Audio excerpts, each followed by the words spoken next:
Muito boa noite, família Soma. Como que vocês estão? Tudo bem? Todos bem ou não bem? Coisa boa. Que alegria estarmos juntos. Que alegria estar com vocês mais uma noite, mais uma bênção de Deus, mais uma semana que passou e nós fomos guardados por Ele e vamos cultuar a Ele. E coisa boa estar o povo reunido para cultuar e entregar a nossa adoração a Jesus. Nós estamos numa série em Filipenses. Se alguém não está sabendo, não acompanhou até agora, depois assista. Nós temos já 2 sermões que foram pregados em Filipenses e hoje nós estamos no 3º. E eu quero que você já abra a tua Bíblia aí, abre em Filipenses, encontra a carta de Paulo aos Filipenses e nós vamos continuar mais um trecho dessa carta.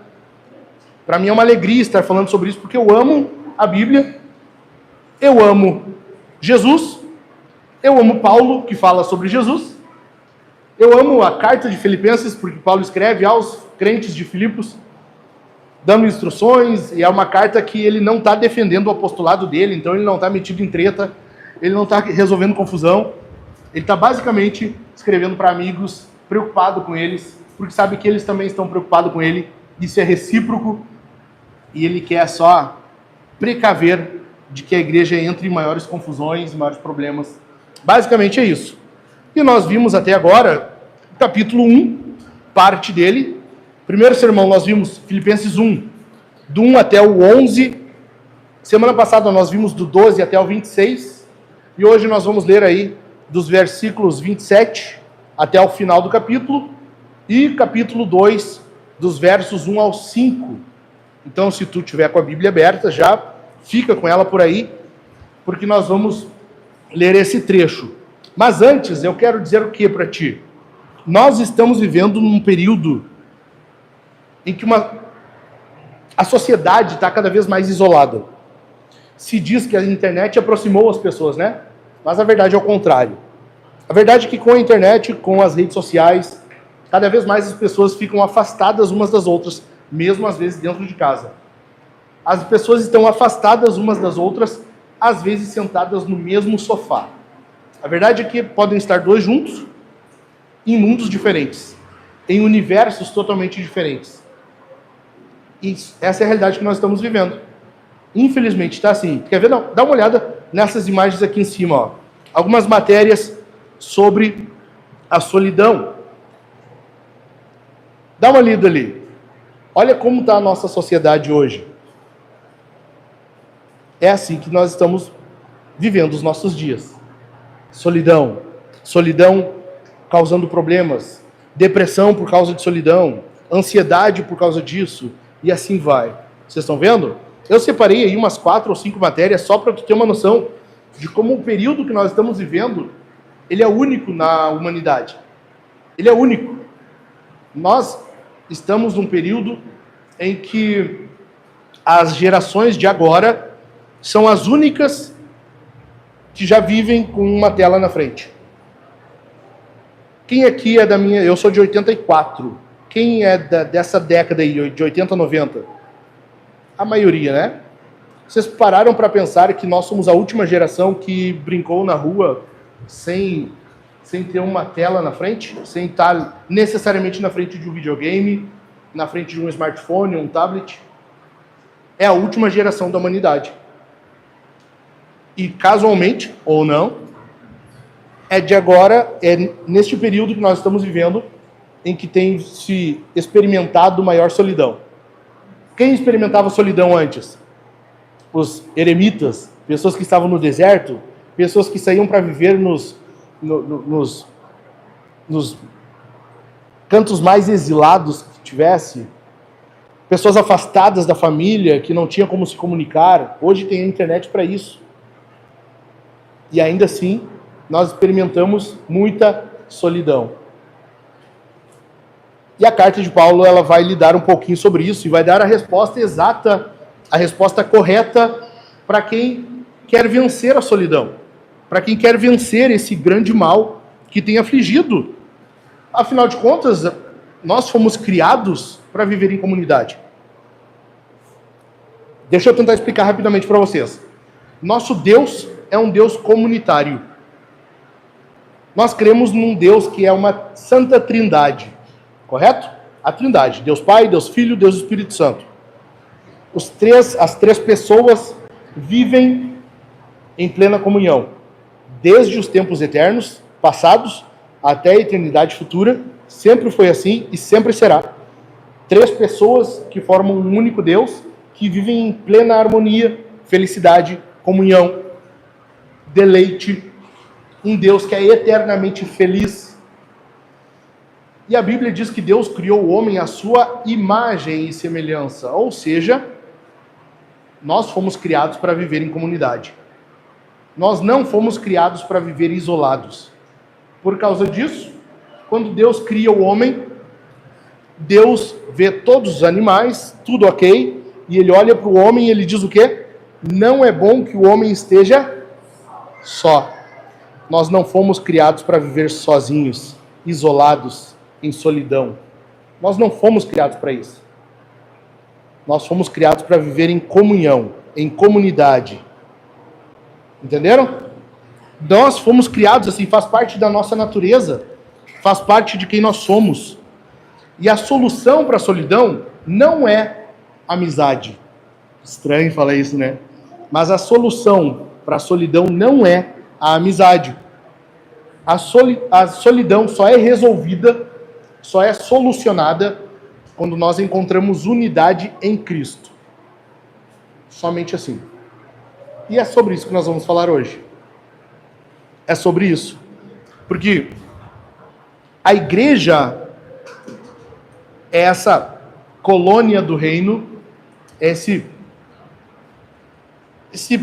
QG, esse posto avançado do reino, e nela, que está em plena expansão, nós encontramos essa cultura de unidade. Nós cantamos sobre isso antes. Vamos ver então? A unidade da igreja, ela reside, ou melhor, ela resiste à oposição. E Paulo vai explicar para os crentes em Filipos que para eles estarem fortalecidos, para aguentarem a oposição que estavam começando a ter, eles precisam estarem unidos. Vamos ler o texto? Filipenses, capítulo 1 ainda, versículos 27 ao 30. Acompanha comigo aí. A unidade cristã na luta pela fé do Evangelho, isso está na NAA, se tu tem outra versão vai estar outro título. Não te importa com isso. Verso 27. Acima de tudo, vivam de modo digno do Evangelho de Cristo, para que, ou indo até aí para vê-los, ou estando ausente, eu ouça a respeito de vocês que estão firmes em um só espírito, como uma só alma, lutando juntos pela fé do Evangelho, e que em nada se sentem intimidados pelos adversários, pois o que para eles é prova evidente de perdição, para vocês é sinal de salvação, isso da parte de Deus. Verso 29, porque vocês receberam a graça de sofrer por Cristo e não somente de crer nele, pois vocês têm o mesmo combate que viram em mim e que agora estão ouvindo e continuam a ter. O que está acontecendo em Filipos? Rapidamente. A igreja estava enfrentando certa oposição. Algumas pessoas na cidade estavam se opondo à igreja. Algumas pessoas estavam começando a gerar sofrimento. A igreja ali em Filipos, ela está experimentando sofrimento, angústia, tanto por essa oposição, tanto pelo problema interno, que nós vamos ver já na segunda parte do sermão, quanto pela preocupação por Paulo. Eu expliquei aqui, no sermão passado, que a igreja em Filipos estava preocupada com o apóstolo. Ele estava preso em Roma e eles estão preocupados. Eles não só enviam dinheiro, toma e te vira. Não. Eles querem saber do estado dele. Como que tu está, meu irmão? Como está o teu coração? Como está teu ânimo? Eles estão preocupados com a pessoa de Paulo. Por causa disso, eles mandam Epafrodito. Mas essa preocupação gera angústia na igreja. Não só isso. Eles estão enfrentando certa oposição. O sofrimento gerado aqui está sendo, nesse parágrafo que nós lemos, pelo elemento externo. Pessoas de fora da igreja estavam oprimindo a igreja, estavam se opondo à igreja. Nós não lemos isso aqui, mas Atos 16, depois leia com calma, Leia Atos 16 e tu vai ler lá a fundação, a plantação da igreja em Filipos. Atos 16 vai contar para nós que Paulo chega na Macedônia, na cidade de Filipos. Ele planta essa igreja, mas quando ele chega na cidade, geralmente ele vai a uma sinagoga. Já expliquei isso aqui também. Como Filipos não tinha uma sinagoga, ou seja, os homens lá não eram muito crentes. Eles não eram muito religiosos. Por quê? Porque precisava 10 homens na cidade para abrir uma sinagoga. Quer dizer que não tinha 10 caras que se preocupavam com a fé. Só isso. Não tinha isso. Em compensação, eles adoravam o imperador. O paganismo estava em alta. Foi lá nessa cidade que Paulo estava preso com Silas e durante a prisão eles estão cantando, a prisão treme, as cadeias se abrem e o guarda da prisão quer se matar porque ele achou que todo mundo tinha fugido. Vocês lembram disso? Lembram disso? Por que Paulo foi preso? Vocês lembram?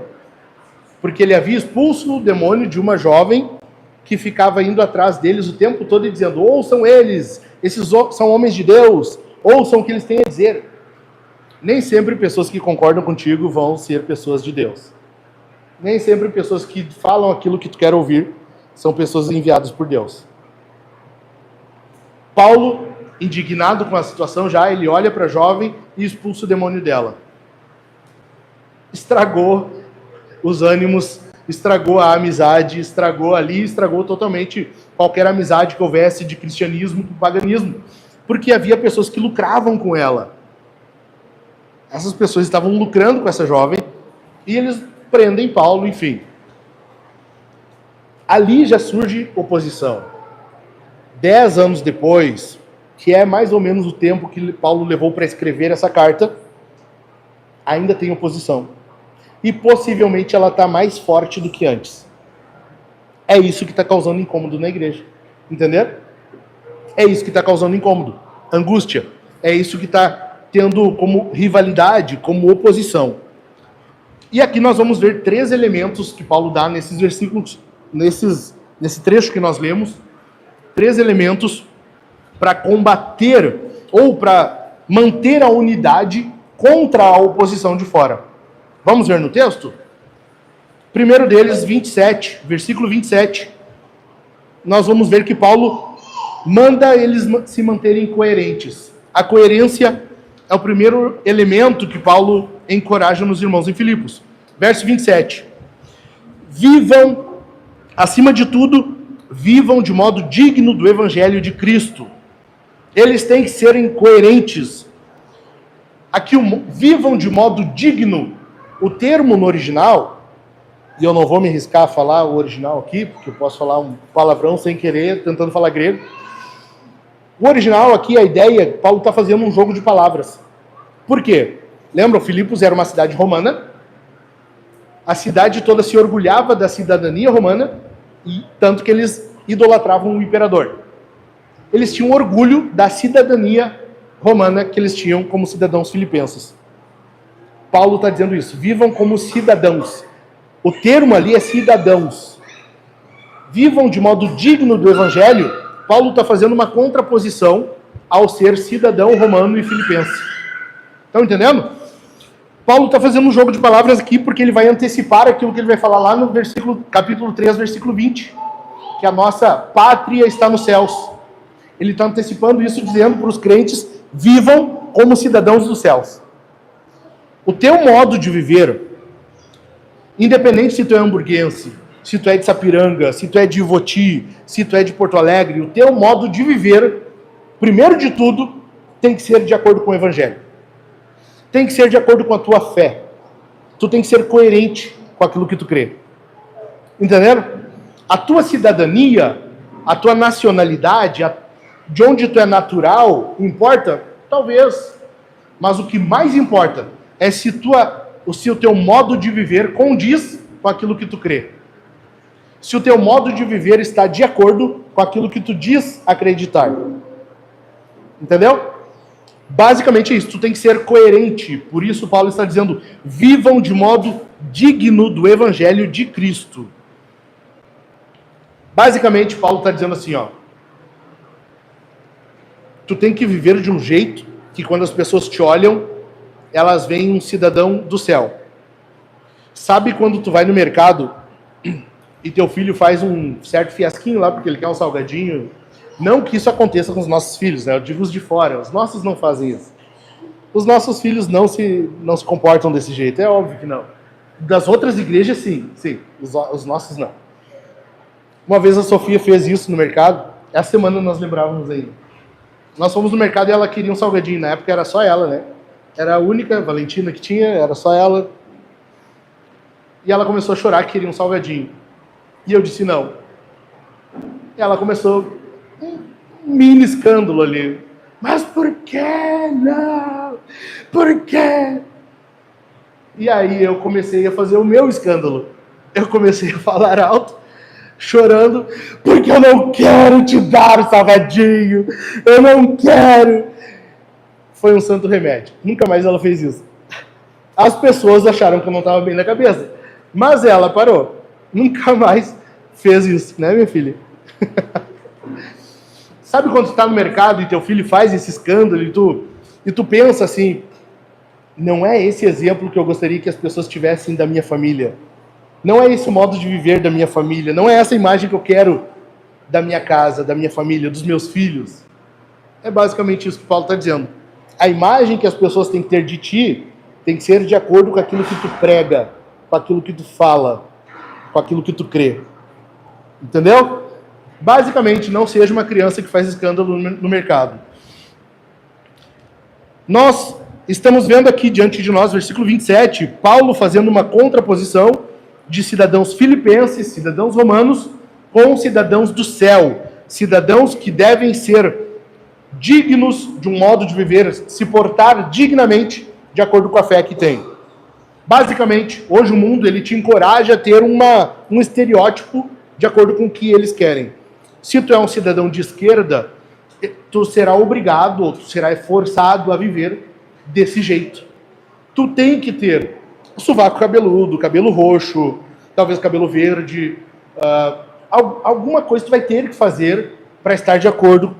Se tu é de direita, tu necessariamente tem que andar com uma bandeira do Brasil pendurada no pescoço, gritando mito, mito, alguma coisa tu vai ter que fazer para se identificar com aquele grupo ali. Entendeu? Basicamente, hoje, a sociedade, ela te molda, ela te constrange a viver de acordo com alguma coisa, com alguma ideia, com alguma ideologia. Nós temos a nossa própria ideologia, com a qual nós temos que viver de acordo. A santa e bendita palavra de Deus. O Evangelho de Cristo Jesus. Aqui está com o que nós vamos nos identificar e o estereótipo que nós vamos buscar para mostrar às pessoas. Tu entendeu? Diz amém se tu entendeu. Amém. Eu tô igual um assembleiano hoje, né? Diz amém. Fala pro teu irmão do teu lado. Tô brincando, não vai falar não. Basicamente é isso. Nós devemos nos comportar de maneira condizente com a nossa fé, com aquilo que nós cremos. Por quê? Porque a igreja é uma colônia do céu na terra. A igreja é um posto avançado do reino aqui. E como cidadãos deste reino, nós nos comportamos como cidadãos neste posto avançado, nesse QG, nessa colônia. Entenderam? Mesmo vivendo em meio a uma outra nação, em meio a outros cidadãos, seja o que for. Eu quero ver contigo, então, 3 formas como você expressa a sua identidade. Basicamente, para que tu pense, então, como tu tem que fazer, basicamente, o que tu tem que te preocupar. Em primeiro lugar, nós revelamos de onde somos ou qual é a nossa identidade pela forma como nós falamos. Como que se identifica o brasileiro? Pela fala portuguesa. Mas em Portugal também se fala português. É ou não é? Mas tu botar um brasileiro e um português, tu não percebe a diferença? Sim, porque nós temos o nosso jeito de falar. O jeito certo, né? O português fala tudo errado, não tem como entender. Principalmente se ele estiver falando rápido. Então, o jeito brasileiro é o jeito certo. É assim que nós identificamos. Vocês já ouviram alguém falar assim? Bané, Tu sabe que é da capital. Tu sabe que é de Porto Alegre. Tu sabe que está começando a fazer churrasco na grelha, nem usa mais espeto, né? É a pessoa que não sabe fazer chimarrão direito. Basicamente é isso.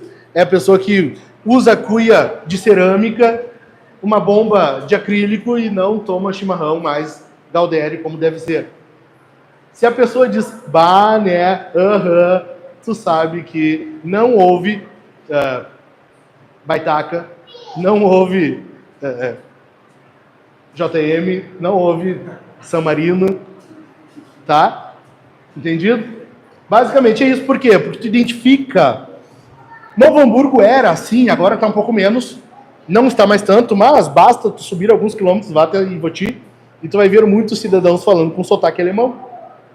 Aqui até pouco tempo era muito. Hoje já vieram outras pessoas de outros lugares, enfim, misturou tudo.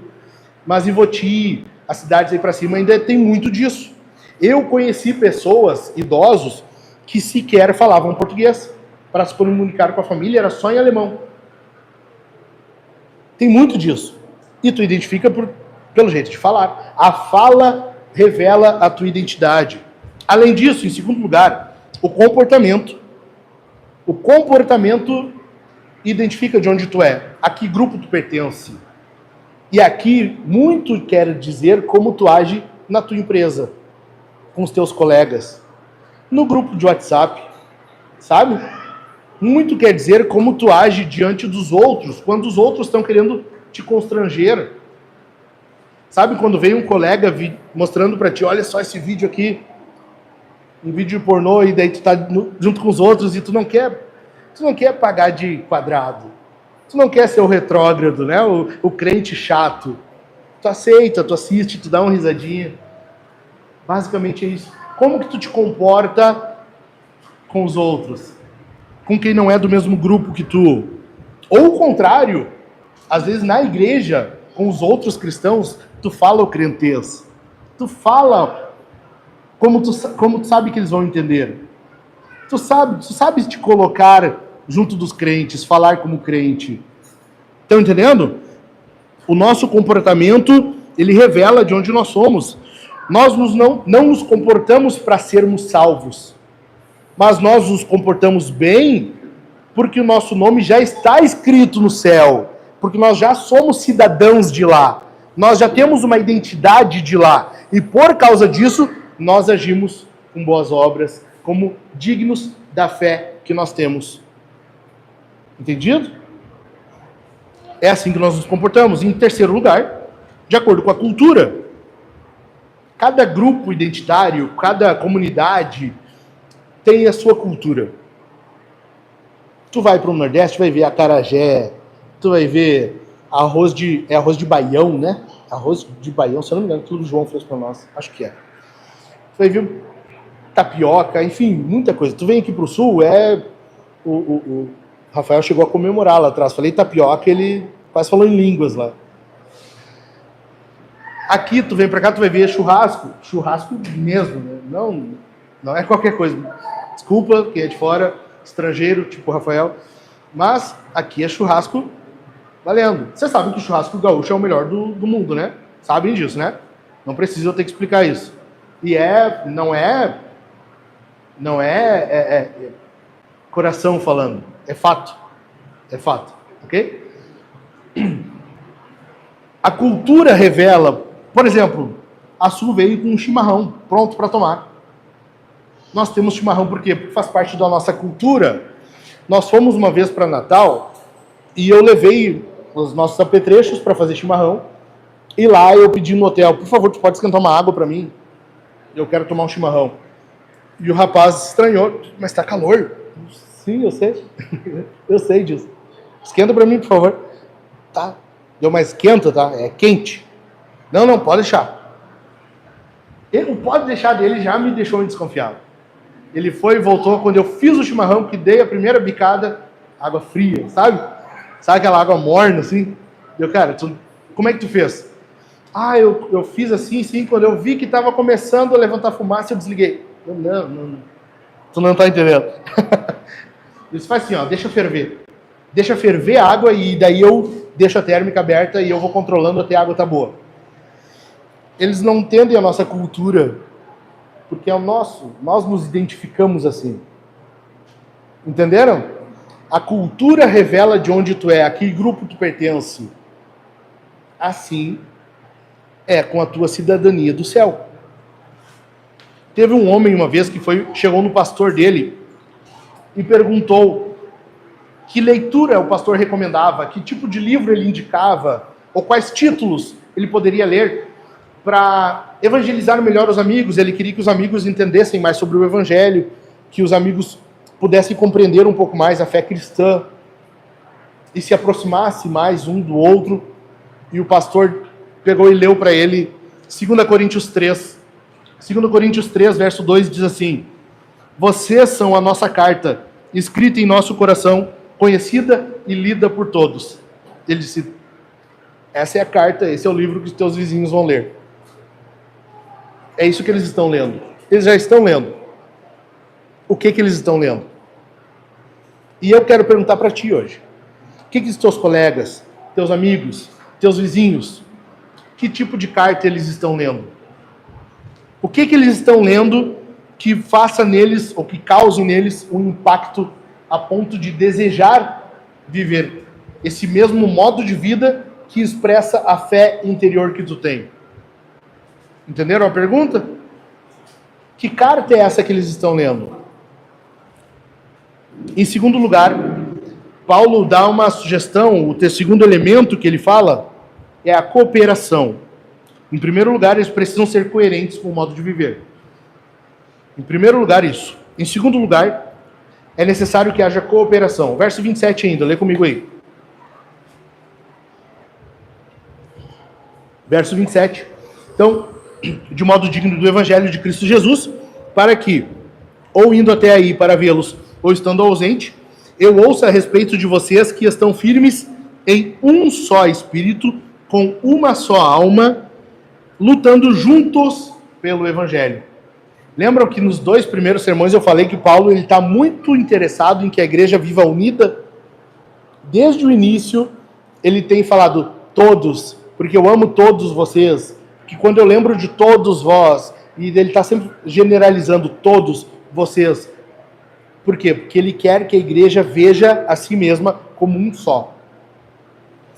É isso que ele está dizendo. Agora, antes ele tinha dado só sinais, sabe? Agora ele abriu o peito. Agora é isso que eu quero. Ele tinha dado só umas indiretas, assim, sabe? Tipo, às vezes quando eu prego aqui, dou umas indiretas para alguém, assim. Agora ele está jogando limpo. Agora é isso aqui que eu quero. Tudo que eu falei antes, eu estava querendo dizer isso, é isso aqui. Eu quero que vocês pensem uma coisa só, que vocês tenham uma só alma e lutem juntos pelo Evangelho. Basicamente é isso. Vivam unidos. A unidade, a cooperação é que faz com que a igreja lute de forma eficaz pelo Evangelho. A luta pelo Evangelho se dá na unidade. Um só espírito, uma só alma, lutando juntos. A ênfase na unidade aqui que Paulo dá, ele dá essa ênfase porque estava havendo alguma divisão na igreja. Nós vamos ver isso depois, nós vamos ver isso mais à frente, não só na segunda parte do sermão, como depois lá no capítulo 4 nós vamos voltar a isso. Por quê? Porque a igreja em Filipos, ela estava começando a ter sinais de divisão. E Paulo, antevendo isso e querendo precaver, querendo que eles voltem a ser unidos, ele fala, por favor, lutem juntos pelo Evangelho. Porque a igreja desunida, ela é um fracasso para o Evangelho. Entendeu? A igreja desunida, ela é um fracasso para o avanço do Evangelho. O Evangelho não avança numa igreja em que há divisão. E lá, essa divisão estava atingindo até mesmo a liderança. Capítulo 4, eu expliquei, nós vamos ver isso. Mas até a liderança estava sendo afetada. Eu preciso que tu entenda uma coisa aqui, ó. O diabo, ele tem prazer em causar divisão. O diabo tem prazer nisso. O prazer dele está em causar divisão. Aconteceu lá no jardim. O homem se afastou, causou divisão com Deus. A ponto de que o profeta Isaías, ele vai dizer que o pecado de vocês causa divisão entre vós e Deus. O diabo tem prazer em ver, por isso que ele vai fazer de tudo para ver casais divididos, famílias divididas, igrejas divididas.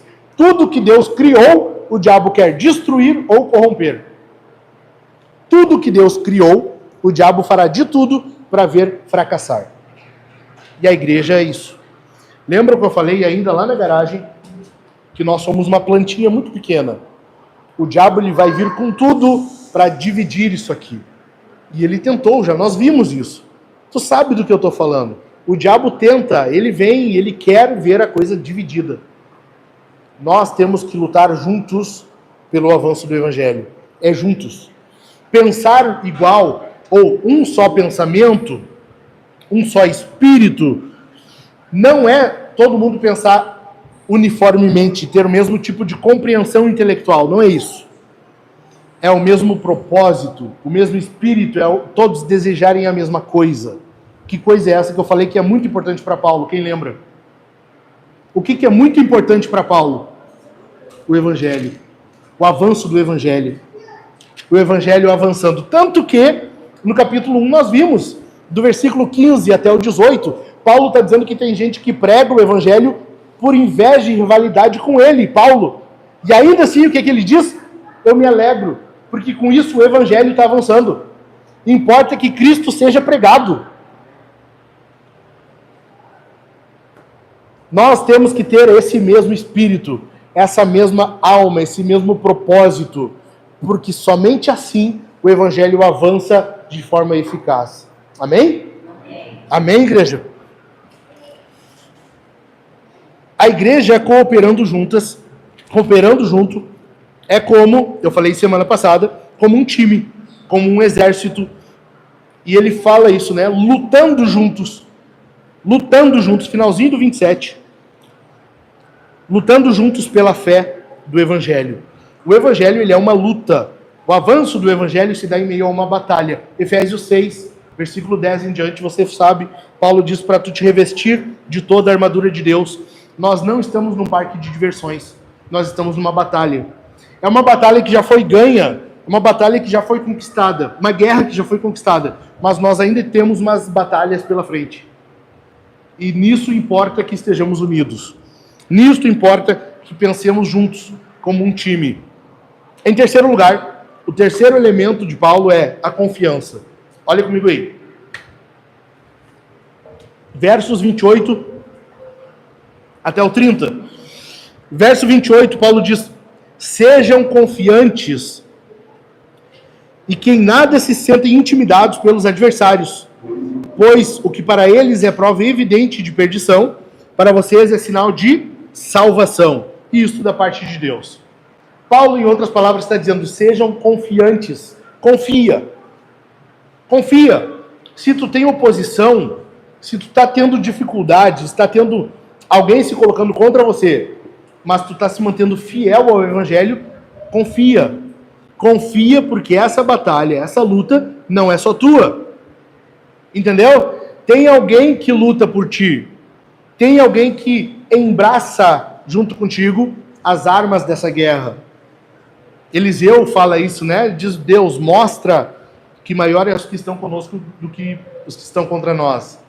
Basicamente, essa luta, ela se dá em meio à confiança. Nós temos que ser confiantes. O termo que Paulo usa aqui, basicamente, ele lembra o cavalo numa batalha. O cavalo, quando ele se acovarda. O cavalo era um dos principais meios da guerra antigamente, né? O cavalo, às vezes, quando ele estava indo para enfrentar o exército inimigo, ele travava. Ele se acovardava. E o termo aqui é basicamente esse. Você tem que se manter confiante e avançar. Você, pelo evangelho, segue avançando. Para eles, para quem? Para os opositores. Isso é prova de perdição. Se alguém se opõe ao evangelho, isso é uma prova de que a pessoa está se perdendo. Está indo a passos largos para o inferno. Isso tem que fazer-nos pensar se nós estamos lutando pelo avanço do evangelho. Por quê? Porque não há meio termo. Na vida cristã não tem ponto de estagnação. Não tem tu estar, eu não estou nem avançando nem regredindo. Não sou nem de Deus nem do diabo. Eu não sou nem do bem nem do mal. Nem às vezes a gente está assistindo filmes e as meninas perguntam: esse é do bem ou ele é do mal? Na fé é a mesma coisa. Não há ponto de estagnação, não há campo neutro. Ou tu está avançando com o evangelho, ou tu está contra o evangelho.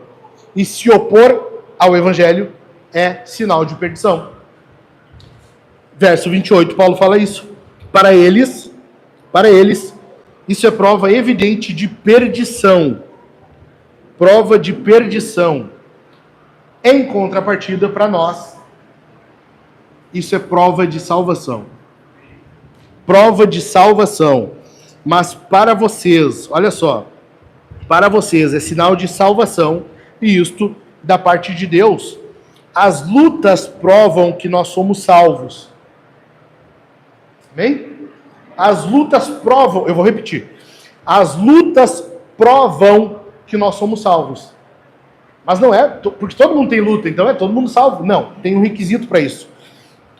Para aqueles que vivem de um modo coerente com a fé, lembram? Vivam de modo digno do evangelho e servindo, vivendo juntos em unidade, servindo uns aos outros.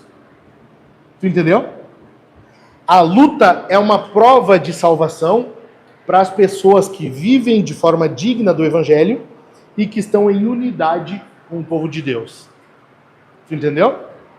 Para esses, para quem vive desse jeito, as lutas são uma prova, uma evidência, um sinal de salvação. Basicamente é o que Paulo fala em Romanos 8, 28, né?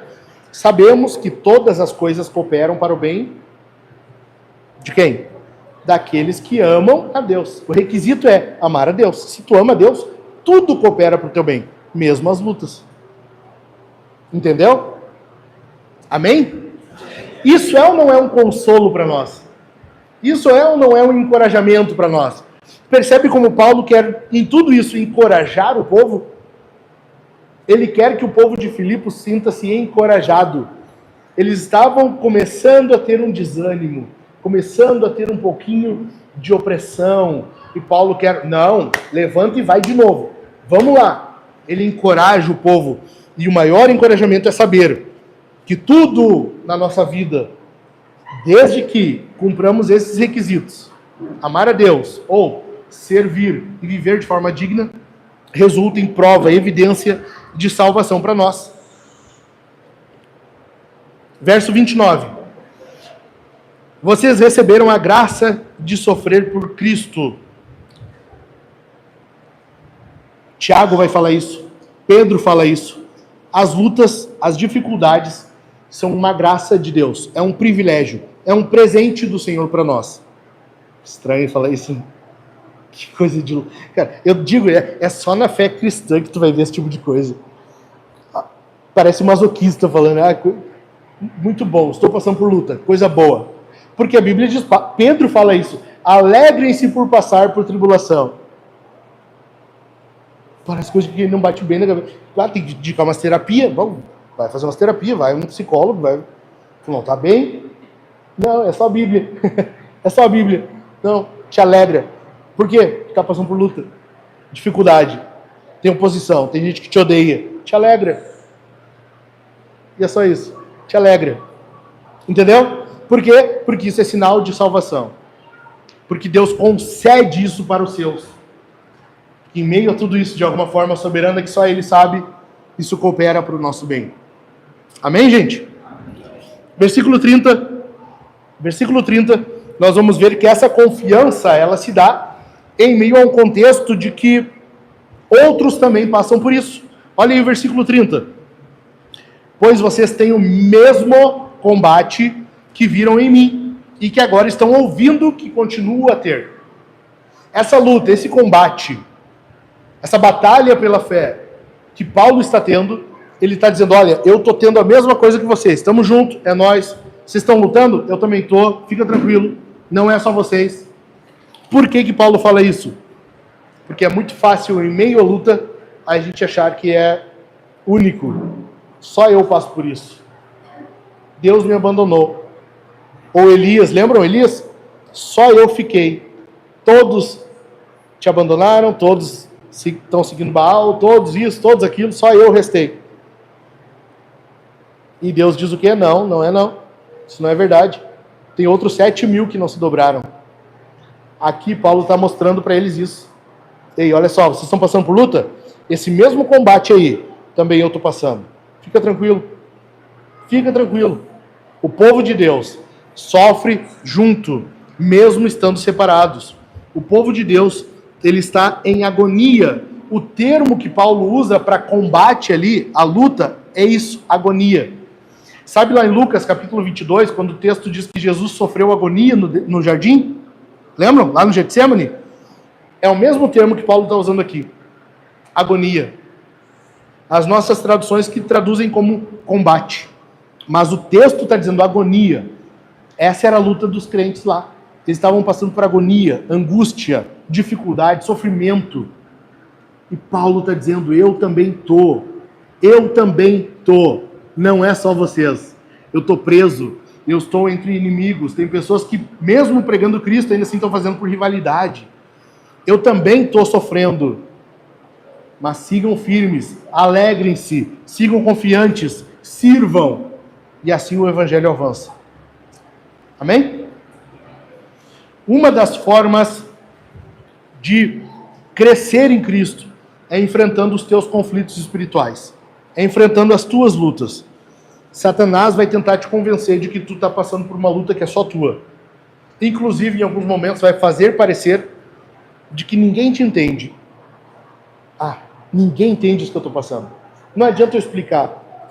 Não adianta eu querer pedir ajuda. Não adianta eu falar nada. Ninguém vai entender. Mentira. Mentira. Mentira.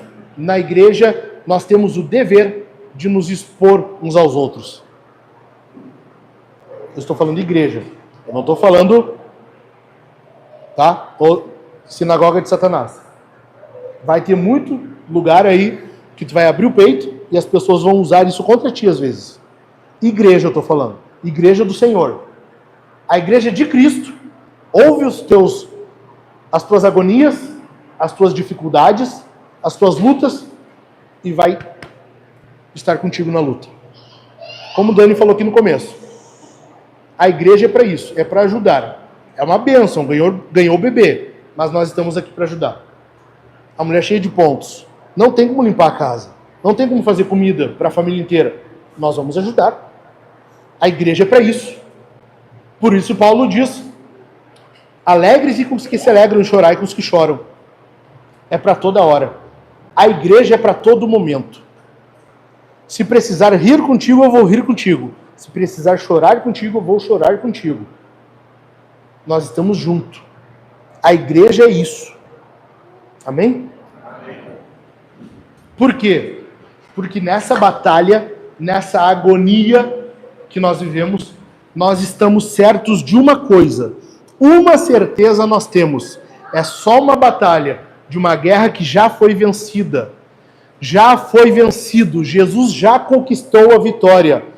Paulo vai dizer aos Colossenses que ele cravou na cruz e ele expôs os demônios e principados ao ridículo após tê-los vencido. Nós temos essa certeza. A vitória já é nossa pelo sangue, pelo nome de Jesus. Nós temos vitória em Cristo. Temos luta? Sim, por um tempo. Essas lutas são para o nosso bem. A vitória já é nossa. Amém? Amém.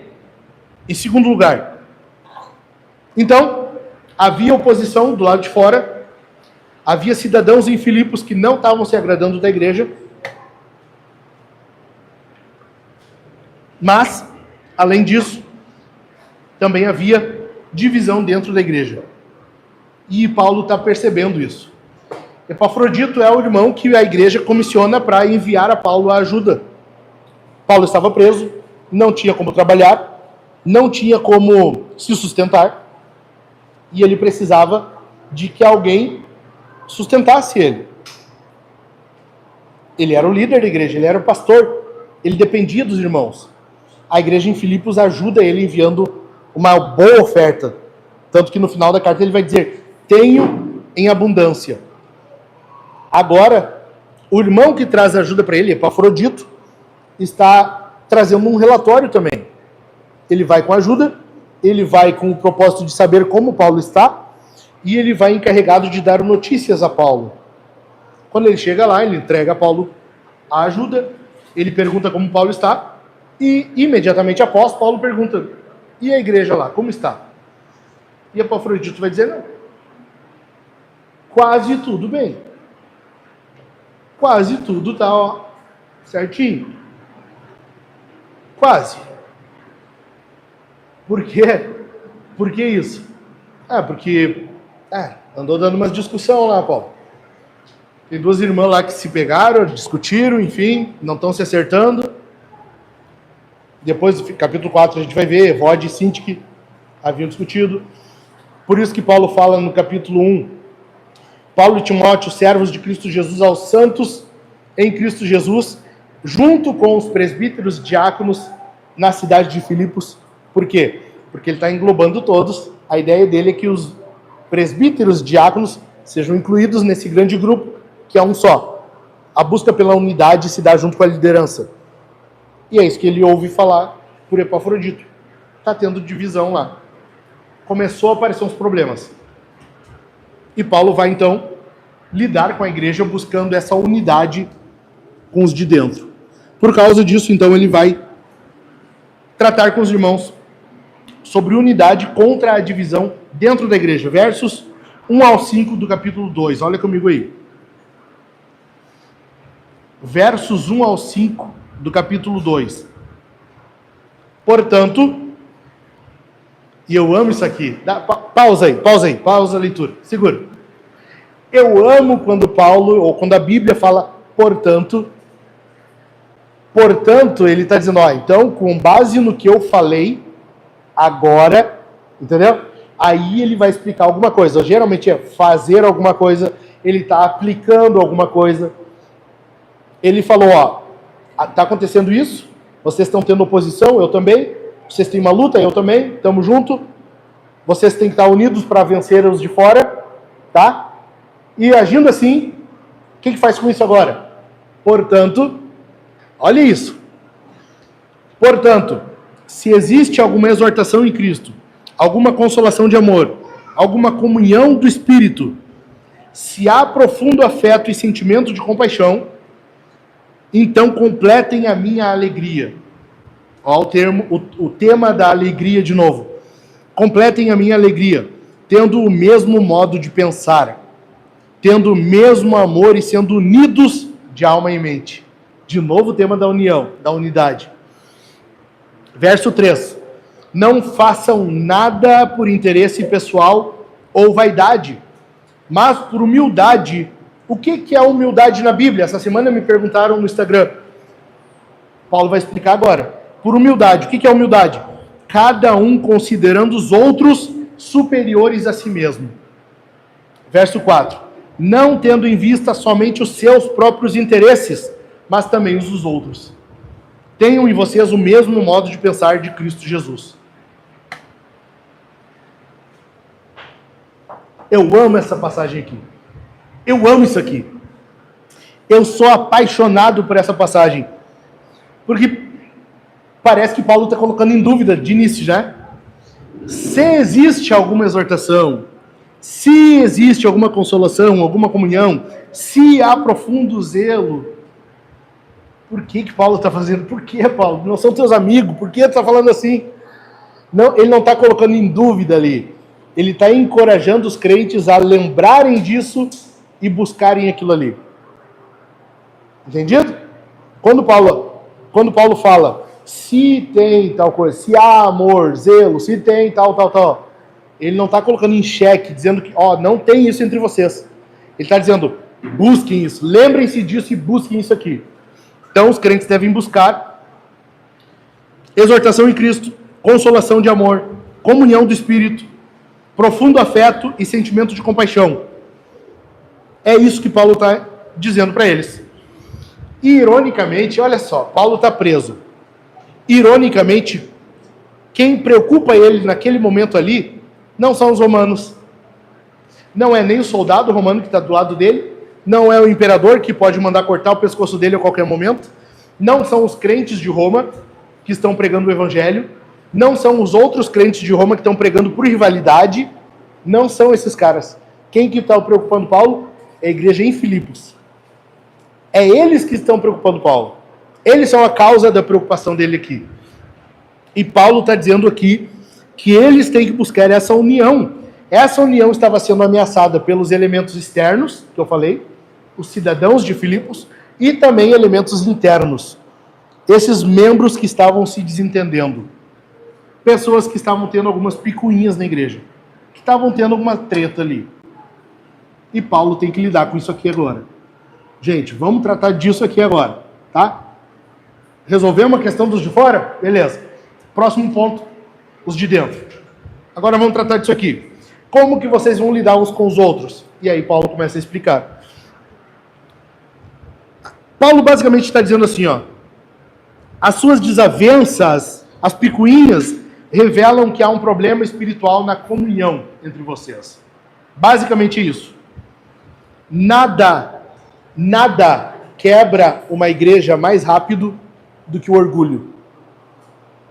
Presta atenção nisso aqui. Nada quebra uma igreja mais rápido, nada destrói uma igreja mais rápido do que o orgulho. Do que um tendo orgulho, ao invés de pensar no outro. Eu pensar mais de mim do que de vocês. Eu pensar que sou mais alguma coisa do que os outros. Nada. Não pode haver alegria, o tema principal, um dos principais de Filipenses, não pode haver alegria numa igreja em que não há preocupação de uns com os outros. Prestou atenção nisso? Não pode haver. O segredo da alegria, apesar de todas as circunstâncias, está na determinação, nessa determinação de cuidado, de preocupação com os outros. É isso. O segredo da alegria, apesar das pessoas, não só das circunstâncias, como das pessoas, está em submeter-se. Paulo fala disso em Efésios 5,18. Submetam-se uns aos outros, sujeitem-se uns aos outros. E na comunhão intencional. Em existir comunhão de forma intencional. O que é intencional? É eu buscar isso entre nós. Eu perceber que não está havendo e eu fazer o meu esforço para que aconteça. Entendeu? Um exemplo rápido, prático, mas para tu entender. Quem lembra que quando a Su bota a mensagem, vamos tomar café hoje no fim do culto? Quem lembra? É uma busca intencional por comunhão. Isso ali não é só um desejo legal de estar com amigos. Mas não é só. É uma busca por comunhão entre o povo de Deus. Estão entendendo? É tu ser intencional na busca por conviver com os irmãos. Porque essa convivência não é só um mero chimarrão compartilhado. É discipulado.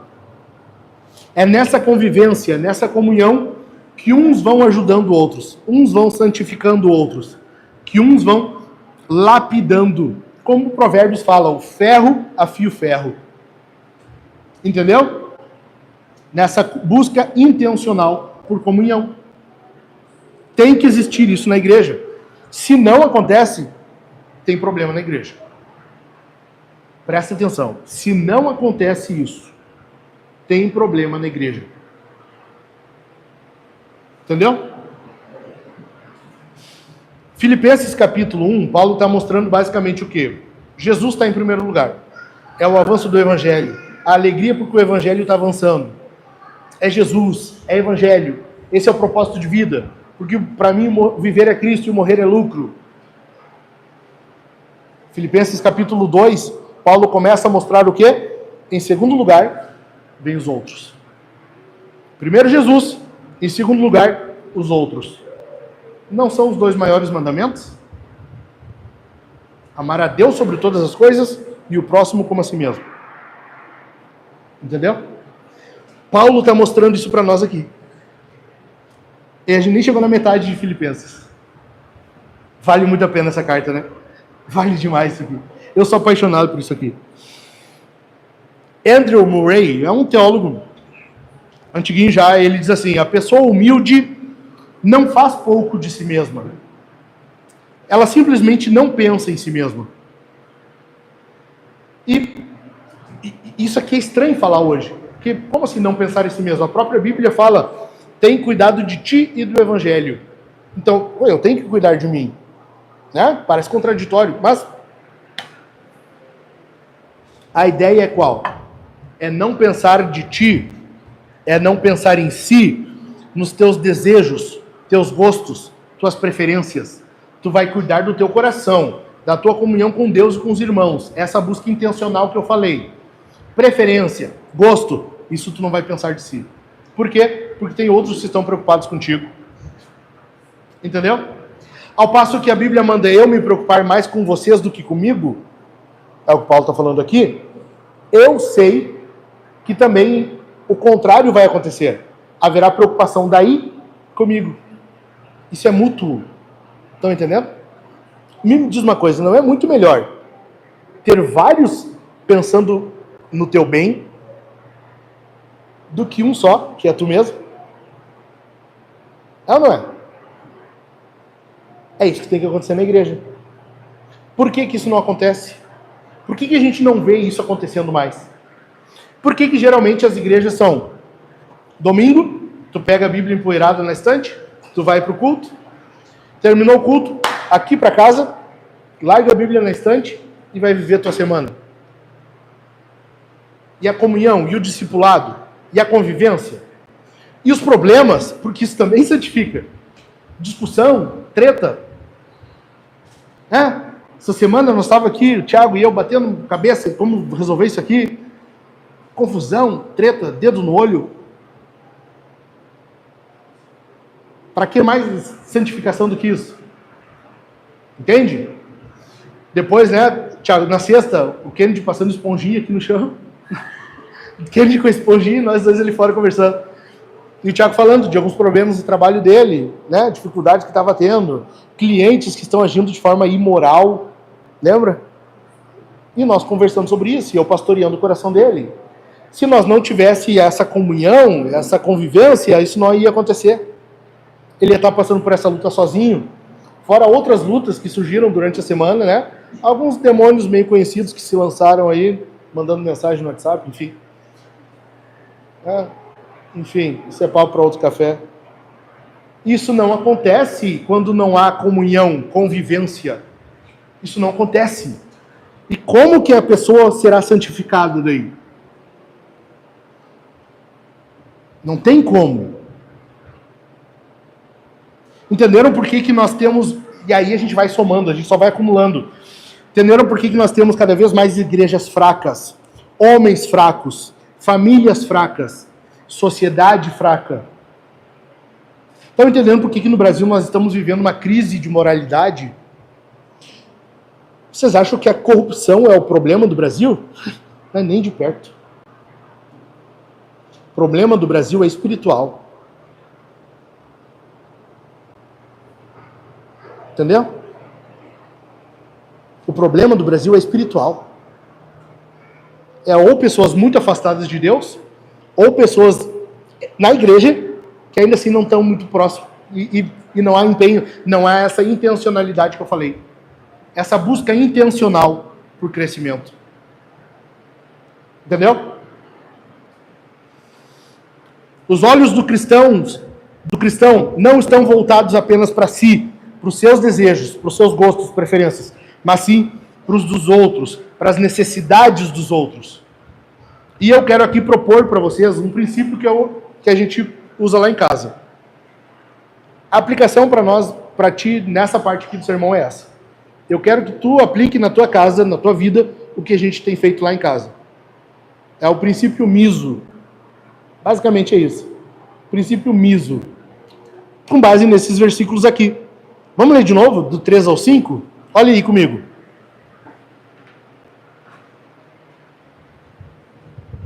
Versículos 3 ao 5. Não façam nada por interesse pessoal ou vaidade, mas por humildade, cada um considerando os outros superiores a si mesmo. Não tendo em vista somente os seus próprios interesses, mas também os dos outros. Tenham em vocês o mesmo modo de pensar de Cristo Jesus. E aí, ele vai continuar falando, né? Que não teve por usurpação ser igual a Deus e tal, tal, tal. O que é ter esse modo de pensar de Cristo Jesus? Basicamente, então, o princípio miso é isso, é esse modo de pensar de Cristo, tá?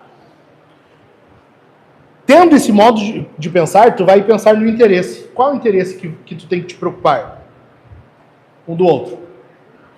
Versículo 3. Não façam nada por interesse pessoal ou vaidade. Vaidade é o quê? É a busca de si mesmo, para si mesmo. É buscar algo para o teu próprio benefício. Mas por humildade, cada um considerando os outros superiores. E aí vem o S. A superioridade do outro. E por último, objetivos mutuamente benéficos. É o que dá as filhas do pastor dormir no culto, né? 2. Dorme, Sofia, também? Dorme aí. Alguém vai te pegar no colo. Precisa um guindaste daí pra gente. Vamos de novo. Princípio miso. O que é? Primeiro, mentalidade de Cristo. O modo de pensar de Cristo. Isso faz com que o quê? Que tu pense no interesse do outro. Ao pensar no interesse dele, tu vai lembrar que ele é superior a ti. E com isso em mente, tu vai buscar objetivos que são mutuamente benéficos. Porque tu não vai desprezar o teu interesse. Olha o que Paulo fala no verso 4. Não tendo em vista somente os seus próprios interesses, mas também os dos outros. Tu não despreza o teu interesse, entendeu? Tu não despreza o que tu busca. Porque às vezes a pessoa quer algo piedoso, algo bom. Então, tu vai levar em consideração primeiro o interesse do outro, depois o teu junto. E aí tu vai, vamos ver como que a gente consegue encaixar isso aqui. Isso aqui é algo que nós temos feito lá em casa. Eu propus isso aqui para a Su, depois de algum livro que eu li, não lembro qual foi. Lendo sobre esse texto aqui, Paulo, quando ele está falando para a igreja em Filipos, ele vai dizer que, ó, tu tem que ter o mesmo modo de pensar de Cristo. Qual foi? Cristo, ele pensou primeiro no outro. Foi por causa disso que ele veio do céu.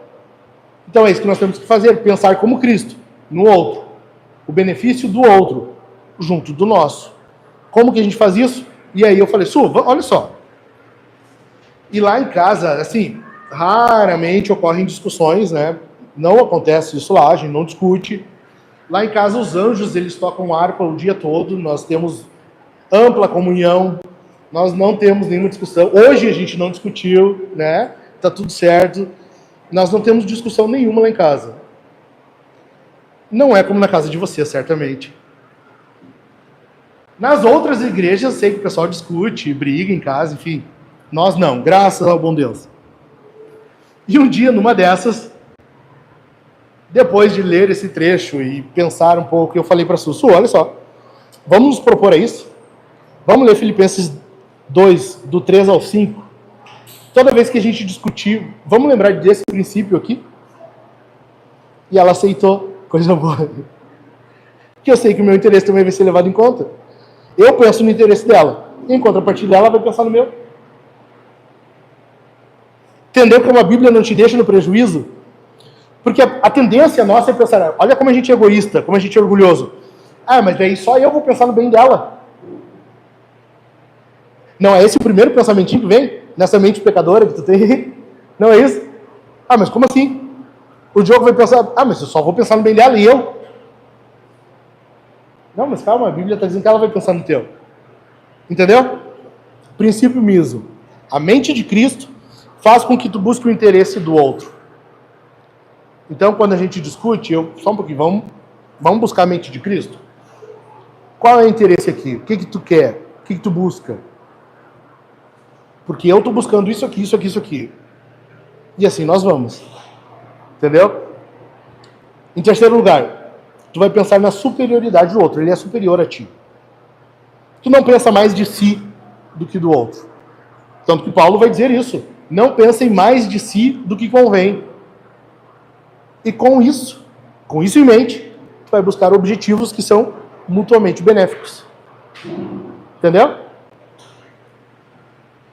Entendido? Tomou nota disso aí? Fotografou? Imprime, bota na geladeira. Tá? De nada.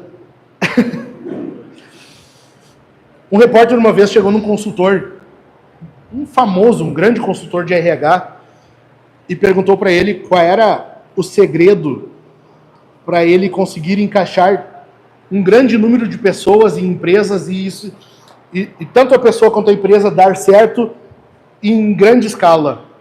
Por isso que ele se tornou famoso, conhecido.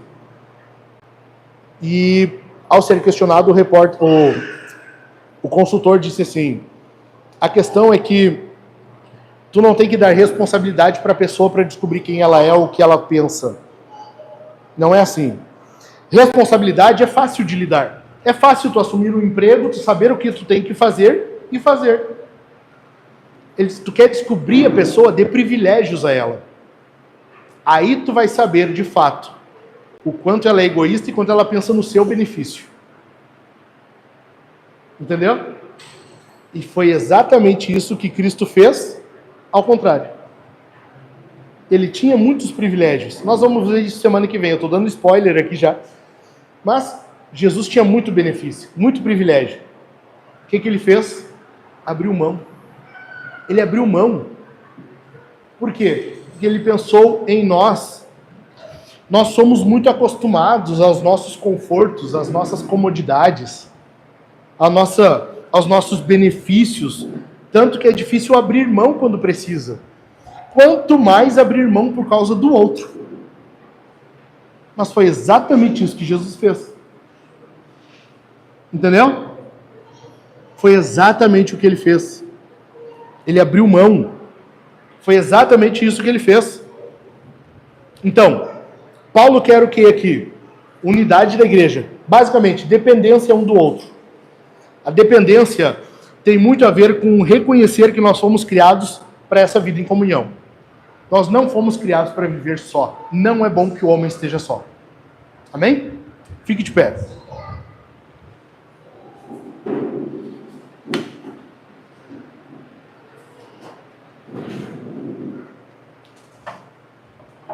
Hoje nós vivemos na época do orgulho.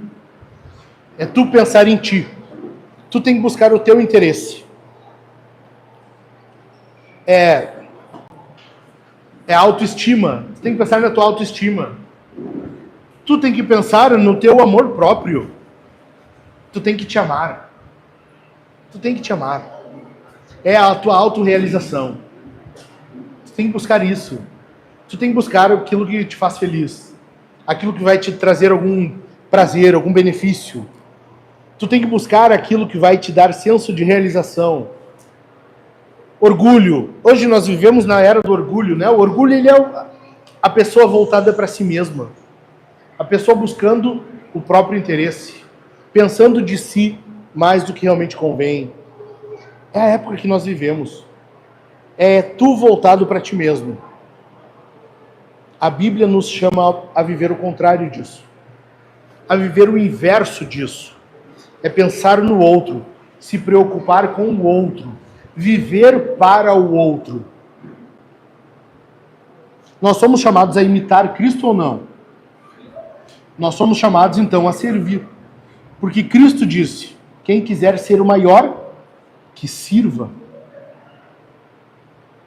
É isso que nós temos que fazer. Entendido? Fato é, desde o Éden, desde aquele jardim, daquele dia fatídico, quando o homem e a mulher comeram um fruto, tudo dificultou. Porque a ênfase da serpente para o casal foi: você, no dia que tu comer, tu serás assim. Tu. A ênfase da serpente foi: tu. Teu orgulho. Tu vai ser como Deus. E foi inflando. E eles foram cedendo. Desde então, todos nós temos a tendência de nos voltar para nós mesmos.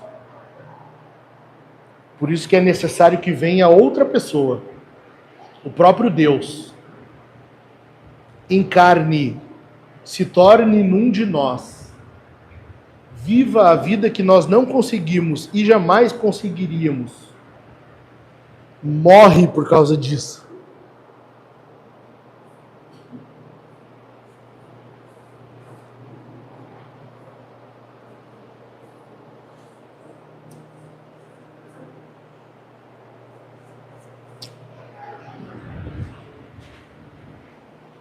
É de um Salvador assim que a gente precisa.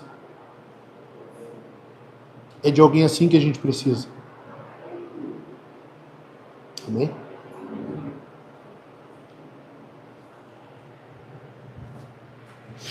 Bendito é o nome do Senhor. Bendito é o nome do Senhor. Bendito é o nome de Jesus. Se não for para viver essa vida, se entregar a Cristo vivendo pela igreja, melhor que nem convivamos em igreja. Melhor nem viver em igreja. Vai viver a vida como tu quer. Mas não vive como tu quer aqui dentro. Não te entregue a viver uma vida de igreja parcialmente. Jesus não fez isso, ele se entregou integralmente, inteiramente. E ele nos chama a fazer a mesma coisa pelo seu povo. Esse é o nosso chamado. É viver essa vida de entrega, essa vida de completa entrega, mesmo que às vezes isso cause tristeza, frustração, agonia, ainda assim, hoje está cheio de gente dizendo, eu não vou mais à igreja, eu me entristeci, eu me decepcionei, eu me frustrei. Isso não é desculpa. A igreja é a coisa mais linda que existe na face da terra. A igreja é o que há de mais belo, porque ela é o próprio Senhor, é o corpo de Cristo na terra. Já parou para pensar que a igreja é isso? Onde nós vemos Deus? A igreja é a parte visível de Jesus no mundo.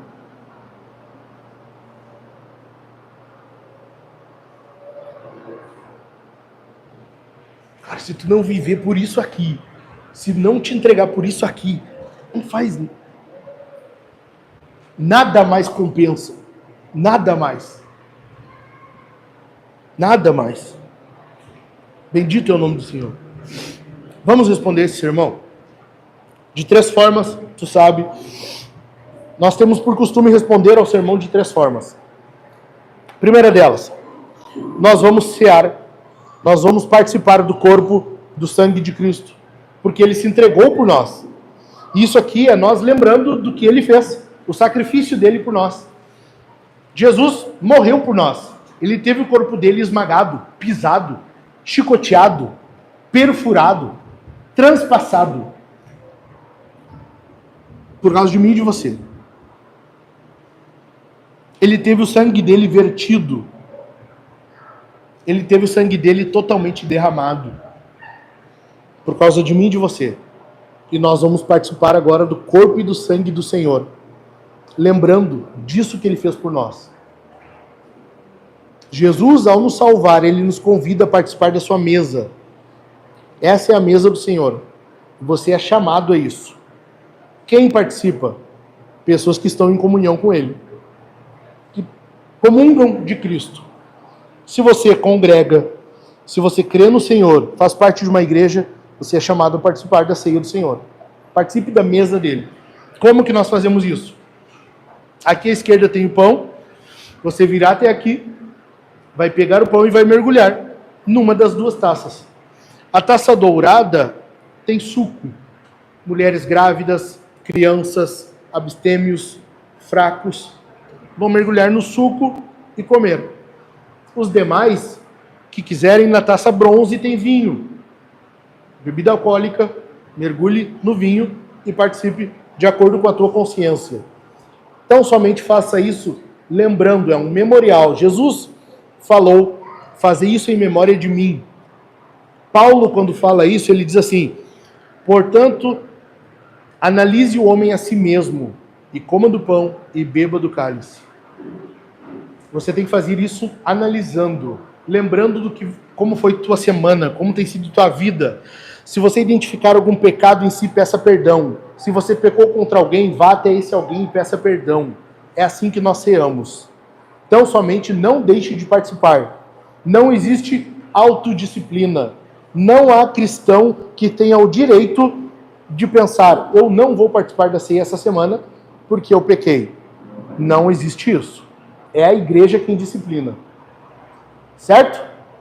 Em segundo lugar, nós vamos responder ofertando. Lá atrás tem o gasofilácio, tem o quadrinho com QR Code, tu pode te deslocar até ali, ofertar. A maquininha está por algum lugar aí também, não sei. Dani, tu pode ver para nós? Acho que está lá atrás. Pode ser depois, se quiser. Se quiser ofertar no crédito, débito, tanto faz. Nós temos muita coisa por fazer e pouco dinheiro para fazer. O Thiago, cada vez que vem com essas ideias de iluminação, para mim, é quase um infarto que eu tenho e volto à vida. Porque é cada coisa que ele quer que me surpreende de ele estar imaginando isso para cá. E eu não sei como. Nós vamos fazer, eu só não sei como ainda. Né? Não me importa o preço, mas sim quantas vezes eu posso parcelar. Oferte. Deus deu os recursos e está no bolso do seu povo. Amém? Oferte de maneira generosa. Deus ama quem dá com alegria. Em terceiro lugar, nós vamos responder ao sermão cantando, louvando a Deus. Deus nos salvou. Ele nos chamou. E Ele nos colocou num povo. E a este povo Ele diz: vivam para minha glória. Louvem o meu nome. Ainda que, semana que vem, Filipenses capítulo 2, nós vamos ver que diante de Jesus todo joelho se dobrará. Não há ninguém que ficará sem louvar e reconhecer Jesus. Já parou para pensar nisso? Não há ninguém que poderá passar por essa vida, chegar na eternidade, seja para salvação ou para condenação, que não dobre seu joelho diante do Senhor. Ninguém. Todos hão de dobrar o seu joelho diante dele. Louve ele agora. Cante alto, erga as tuas mãos, louve a Jesus por tudo que ele é e por tudo que ele fez. Amém? Inclina a tua cabeça. Bendito Deus e Pai, nós te louvamos, Senhor, por quem tu é e pelo que tu faz. Bendito é o Senhor pelo teu povo, este povo aqui, Senhor. Obrigado por cada um destes irmãos, a quem eu sou chamado a entregar a minha vida, a viver por causa deles. Da mesma forma que eles possam viver com essa mente de Cristo e que nós juntos, de forma mútua, uns aos outros, possamos viver, nos entregar, gastar as nossas vidas em preocupação, em zelo, em amor, vivendo de forma humilde, considerando uns aos outros como superiores, assim como Cristo fez. Faz isso em nós, age em nosso meio, transforma-nos, Senhor, de acordo com o teu querer. É o meu pedido, em nome de Jesus.